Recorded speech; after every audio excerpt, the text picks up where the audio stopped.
வணக்கம். நான் உங்க friend Jaya Srinivasan. Welcome to veggies recipe.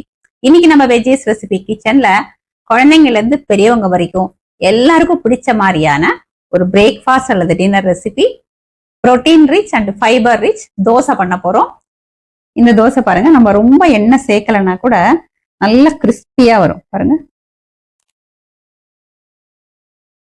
நல்லா பேப்பர் மாதிரி. பாருங்க, இந்த மாதிரி நமக்கு பிடிக்கும்னா இப்படி நம்ம பண்ணிக்கலாம். ஒரு 1/4 டீஸ்பூன் எண்ணெய் சேர்த்தாலே போதும். இல்ல நமக்கு சாஃப்டா வேணும் அப்படின்னாலும் நம்ம சாஃப்டாவும் பண்ணிக்கலாம். இந்த தோசை பாருங்க, அழகா சாஃப்டா வந்திருக்கு. இந்த தோசை நல்லா கிறிஸ்பியா பண்ண முடியும். அதனால குழந்தைங்களுக்கு ரொம்ப பிடிக்கும். சாஃப்டாவும் பண்ணிக்கலாம், அதனால பெரியவங்களுக்கும் ரொம்ப பிடிக்கும். உளுத்தம்பருப்பு சேர்க்காம தோலோட இருக்கும் இல்லையா, பச்சை பயிர். பைத்தம்பருப்பு புரோட்டீன் ரிச், அது நம்ம தோலோட சேர்த்ததுனால ஃபைபர் ரிச்சாவும் இருக்கும். எப்பவுமே பைத்தம்பருப்பு சேர்க்கும் போது சீக்கிரம் ஃபர்மெண்ட் ஆயிடும். அதனால அரைச்சதுக்கு அப்புறம் ஒரு 4 மணி நேரம் நம்ம விட்டாலே போதும், அழகா ஃபர்மெண்ட் ஆகி வந்துடும். நம்ம தோசை பண்ணிக்கலாம். நம்ம நார்மல் தோசை ஃபர்மெண்ட் ஆகிறதுக்கு ஒரு 7-8 மணி நேரம் ஆகும். இது அந்த அளவுக்கு டைம் எடுக்காது. இதுல கடலை பருப்பு சேர்க்கறதுனால நல்லா கிறிஸ்பியா வரும். நம்ம நார்மலா பண்ணக்கூடிய தோசையோட டேஸ்டும் ஃபிளேவரும் வித்தியாசமா ரொம்ப நல்லா இருக்கும். ஃபர்ஸ்ட் டைம் சேனலை பாக்குறீங்கன்னா ப்ளீஸ் சப்ஸ்கிரைப் பண்ணுங்க. பெல் ஐக்கானை கிளிக் பண்ணி ஆல் ஆப்ஷன் கொடுத்துட்டீங்கன்னா நான் போடக்கூடிய எல்லா வீடியோஸும் குவிக்கா உங்களுக்கு ரீச் ஆகும். வாங்க இந்த கிறிஸ்பி அண்ட் டேஸ்டியான தோசை குவிக்கா எப்படி பண்றதுன்னு பார்க்கலாம். ஒரு பவுல்ல 1 கப்பு கடலைப்பருப்பு, அதே கப்ல 1 கப்பு பச்சை பயிறு, 1/2 கப்பு பச்சரிசி, 1/2 கப்பு இட்லி அரிசி. ஃபுல்லாவே பச்சரிசியும் சேர்த்துக்கலாம், இல்ல ஃபுல்லா இட்லி அரிசி கூட நம்ம சேர்த்துக்கலாம். 1/2 டீஸ்பூன் வெந்தயம். இது எல்லாத்தையும் சேர்த்து நல்லா வாஷ் பண்ணிட்டு 5ல இருந்து 6 மணி நேரம் நம்ம ஊற வச்சுக்கலாம். அரிசி பருப்பு எல்லாம் பாருங்க நல்லா ஊறியாச்சு. மிக்ஸி ஜார்ல 4 காஞ்ச மிளகாய், தேவையான அளவு உப்பு, நம்ம ஊற வச்சிருக்கிற அரிசி பருப்பு சேர்த்துக்கலாம்.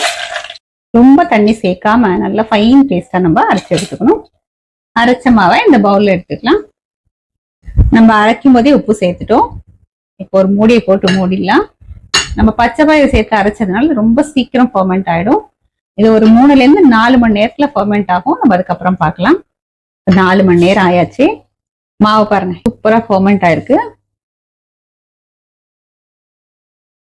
பாருங்க பெர்ஃபெக்டா இருக்கு.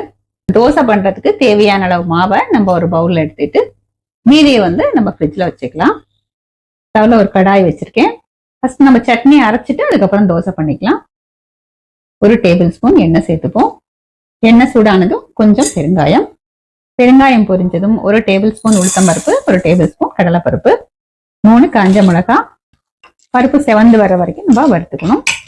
பருப்பு லேசா செவந்து வந்ததும் 2 பச்சை மிளகாய் 2ஆ உடைச்சு போட்டுக்கலாம். இதையும் சேர்த்து வதக்கி விட்டுப்போம். இப்ப பருப்பும் செவந்து வந்தாச்சு. பச்சை மிளகாய், காஞ்ச மிளகாய் எல்லாமே நல்லா வறுபட்டாச்சு. ஒரு சின்ன பீஸ் பரங்கிக்காய் ரஃபா கட் பண்ணியிருக்கேன். கொஞ்சம் கருவேப்பிலை, இதை நல்லா வதக்கி விட்டுக்கலாம். பரங்கிக்காயும் நல்லா வதங்கட்டும். பாருங்க, பரங்கிக்காயும் நல்லா வதங்கியாச்சு. நல்லா சாஃப்டா இருக்கு பாருங்க. இந்த அளவுக்கு வதங்கினா போதும். 2 மீடியம் சைஸ் தக்காளி பொடியா கட் பண்ணியிருக்கேன், இதுவும் சேர்த்துடலாம். தக்காளியும் நல்லா சாஃப்டா வதங்கட்டும். சட்னிக்கு தேவையான அளவு உப்பு சேர்த்துடலாம். 1/4 டீஸ்பூன் மஞ்சள் பொடி நல்லா மிக்ஸ் பண்ணி விட்டுருவோம். உப்பு மஞ்சள் பொடி சேர்க்கறதுனால தக்காளியும் சீக்கிரம் வதங்கிடும். மஞ்சள் பொடினால சட்னியோட கலரும் நல்லா பிரைட்டா இருக்கும். தக்காளி நல்லா சாஃப்டா வதங்கியாச்சு. இப்ப நம்ம ஸ்டவ் ஆஃப் பண்ணிக்கலாம். கொஞ்சம் சூடு ஆறட்டும், அதுக்கப்புறம் நம்ம சட்னி அரைச்சி எடுத்துப்போம்.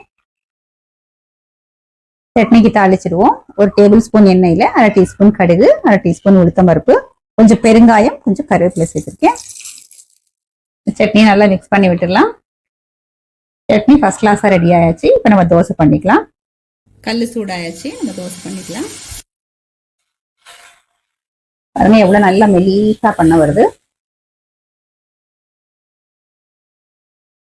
இந்த தோசைக்கு ரொம்ப எண்ணெய் தேவைப்படாது. சும்மா ஒரு 4 சொட்டு இப்படி 1/4 டீஸ்பூன் அளவு விட்டாலே போதும். மூடி போட்டு வாத்துட்டோம் அப்படின்னா நம்ம திருப்பி போடணும் கூட அவசியம் இல்லை. இது ஒரு 2 நிமிஷத்துல அழகா வெந்துடும். பாருங்க எந்த அளவுக்கு அழகா கிறிஸ்பியா வந்திருக்கு. நல்லா மெலிசா இருக்கு பாருங்க. கரண்டியா அழகா உள்ள தெரியுது. அப்படியே நம்ம ஃபோல்ட் பண்ணி கூட எடுத்துக்கலாம். இந்த இந்த தோசையை நம்ம சாஃப்டா வேணாலும் பண்ணிக்கலாம், இல்ல இதை போல கிறிஸ்பியா வேணாலும் பண்ணிக்கலாம். இதே மாதிரி நமக்கு தேவையான அளவு பண்ணிப்போம்.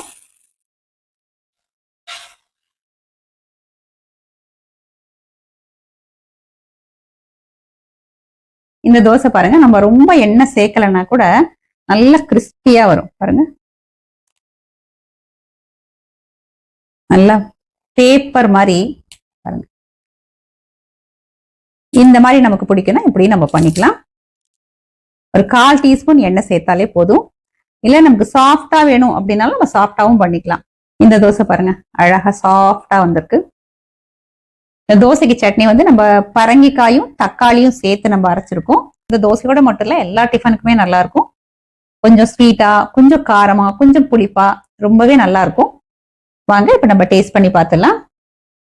ஃபர்ஸ்ட் நம்ம இந்த கிறிஸ்பியா பண்ணிருக்கோம் இல்லையா, அந்த தோசையை டேஸ்ட் பண்ணி பார்க்கலாம்.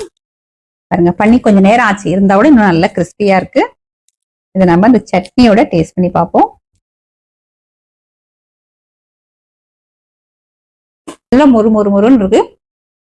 டேஸ்ட்டும் வாசனையும் வந்து சூப்பரா இருக்கு. நம்ம இந்த சட்னியோட தொட்டு சாப்பிடும்போது ரொம்பவே நல்லா இருக்கு. இப்போ வந்து நம்ம சாஃப்டான தோசையை டேஸ்ட் பண்ணி பார்ப்போம். இது நல்லா மெத்து மெத்துன்னு இருக்கு.